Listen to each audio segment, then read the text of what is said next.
कोसी पीड़ित विकास प्राधिकार जो बिहार सरकार ने ही बनाया था वो गायब है। वो विधानसभा के सवाल पूछने पे नहीं मिल रहा है, वो विधान परिषद में सवाल पूछने से नहीं मिल रहा है। तटबंध बनाते समय जो वादे किए गए थे वो पूरा नहीं हुए। माननीय मंत्री ने विधानसभा में एक सवाल के जवाब में बताया है कि माफ है, उसके बावजूद भी लगान की वसूली होती है। हमारे घर और खेत में नदी बांध दिया तो हम कहेंगे ना कि हमारा खेत और घर का दूसरा विस्थापन पुनर्वासित कीजिए। के लोगों के साथ बातचीत करेंगे, अपने समस्याओं को साझा करेंगे और कहेंगे कि सरकार और समाज संवेदनशील होकर इन पीड़ित लोगों के सवालों को देखे। नमस्कार, आप देख रहे हैं विमर्श न्यूज। मैं हूं आकाश आपके साथ। इस वक्त हम अपने पटना स्टूडियो में बैठे हुए हैं। हमारे साथ महेंद्र जी बैठे हैं और ये कोसी नवनिर्माण मंच के संस्थापक हैं और साथ में NAPM के मेंबर भी हैं। तो इनसे बात करेंगे। सर, आपका स्वागत है विमर्श न्यूज चैनल में। जी, स्वागत है सभी का। आपसे प्रश्न है कि कोसी में अभी 14 दिनों की पदयात्रा हो रही है। इतने ठंड में लोग रजाई ओढ़ते हैं, ऐसे घर में रहते हैं और काम बहुत कम करते हैं, कुछ मुख्य काम ही करते हैं। तो आप 14 दिनों की पदयात्रा की जा रही है पटना में, मुख्य इसका मुद्दा क्या है, क्यों कर रहे हैं? और कोसी के लोग कोसी सुपौल से लेके पटना तक पैदल 14 दिनों में आ रहे हैं। उनके आने का मुख्य कारण जो है कोसी तटबंध के बीच के लोगों का जो हर साल बाढ़ आती है, कटाव होता है, विस्थापित होते हैं, उनके जो सवाल हैं, तटबंध बनाते समय जो वादे किए गए थे वो पूरा नहीं हुए। तो हम लोगों की पहली मांग है कि सरकार तटबंध पर जो कटाव पीड़ित बसे हैं, तटबंध के बीच में जो लोग रहते हैं, उनको सरकार सर्वे करके उनको पुनर्वासित कराए।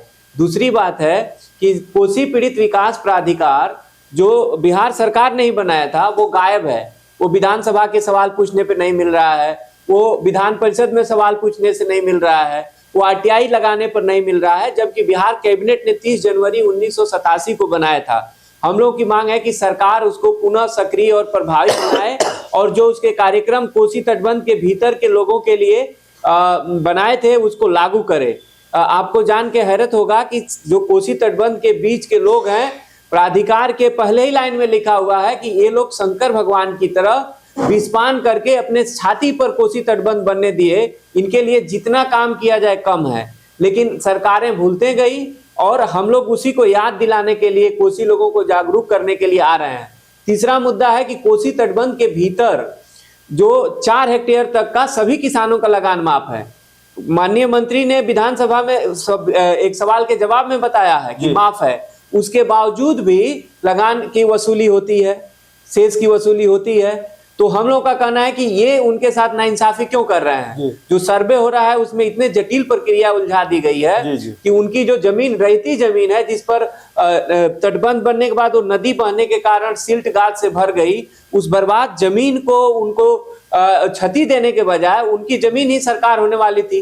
तो उस जटिलता को दूर करने की बात है और सरकार से कोसी समस्या का समाधान की बात है। कोसी तटबंधों के समीप में जो जल जमाव के इलाके हैं उसके लिए सोचने की बात है। तो ये पूरी यात्रा महात्मा गांधी के बलिदान दिवस के अवसर पर गांधी के रास्ते कोसी पीड़ितों के न्याय के वास्ते ये सत्याग्रह पदयात्रा है। सत्य कहने के लोग, कोसी के लोग पीड़ा उठाते हुए इस भीषण ठंड के मौसम में भी 30 जनवरी से पटना आएंगे और पटना में अपने फरियाद सरकार के सामने करेंगे, समाज के सामने कहेंगे और कहेंगे कि हमारे साथ जो वादा खिलाफी हुए उसको सरकार ध्यान दे और हमारी जायज मांगों को मानेंगे।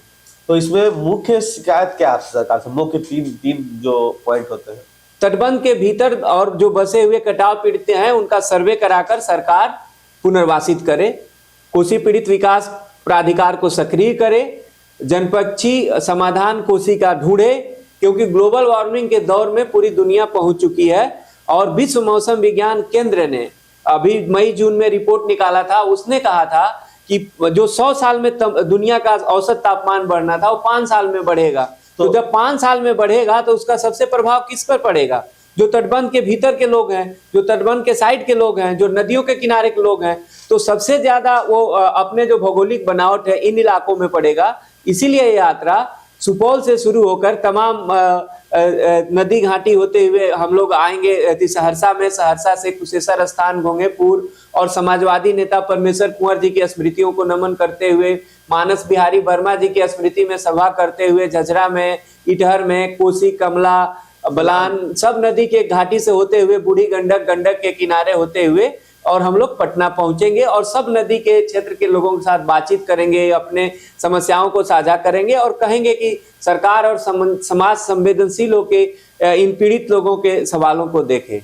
तो आपसे एक सवाल मेरा अपना बनता है कि जहाँ बाढ़ आ गया बांध टूटने से, तो वहां पे जहाँ पे इनको विस्थापित करना है, तो अगर वो वहां जमीन नहीं पा के किसी ऐसे जगह जाना चाहें जहाँ पर कोई बाढ़ की समस्या नहीं है, तो वहां पे मुआवजा देकर घर बना कर दिया जा सकता है क्या?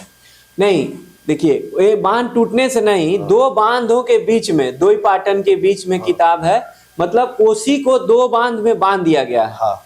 और हर साल आपको ये जान तो वो अगर दूसरे जगह चाह रहे हैं जमीन जहाँ पे ग्राउंड लेवल पे घर हो, तो बाहर हम लोग का कहना है कि बाहर उनको पुनर्वासित करिए, जहाँ उनके घर के जमीन दीजिए जिनको पुनर्वास नहीं मिला है। क्योंकि हर साल उनको बाढ़ कटाव के साथ वही बात होते हैं जी। तो फिर वो कोसी का जमीन पे कुछ किसी का घर नहीं रह जाएगा, वो जमीन खाली सिर्फ बांध के लिए रह जाएगी। नहीं, वहाँ खेती होगी, बहुत सारे खेती है, उनके खेती के बदले खेती सरकार दे दे तो वो लोग नहीं आएंगे। खेत के बदले खेत दे दे, खेत मिल जाएगा, खेत भी मिल जाएगा। भाई आपके खेत में कोई नदी बांध दे तो आप क्या कहिएगा? आपका घर है, खेत है, यहाँ पर कोई बांध देगा, हमारे घर और खेत में नदी बांध दिया तो हम कहेंगे ना कि हमारा खेत और घर का दूसरा विस्थापन पुनर्वासित कीजिए, वही मांग है। तो आपका अभी अगला मांग क्या रहेगा इस बार जो आप लोग 14 दिन का पदयात्रा करके आएंगे, तो वो मांग क्या रखने जाएंगे आप लोग? यही जो मुद्दे हैं इसको हम लोग संबंधित विभागों से, माननीय मुख्यमंत्री से, माननीय उप मुख्यमंत्री से, सभी मंत्रियों से बात करेंगे। पटना के तमाम दलों के लोगों को, सामाजिक संगठनों के लोगों को बुलाएंगे और कहेंगे कि ये समस्या है। आप लोग भी, अभी चुनावी साल है, आने वाला 2 साल की, दलों से भी हम लोग अपील करेंगे कि आप लोग अपने घोषणा पत्र में भी इसको रखिए, इन सवालों पर संवेदना से विचार कीजिए, तभी कोई इस मुद्दे पर पहल हो पाएगी। सीमांचल के इलाके में भी ये प्रॉब्लम आती है, अलग अलग नदी घाटी का अलग अलग समस्या है।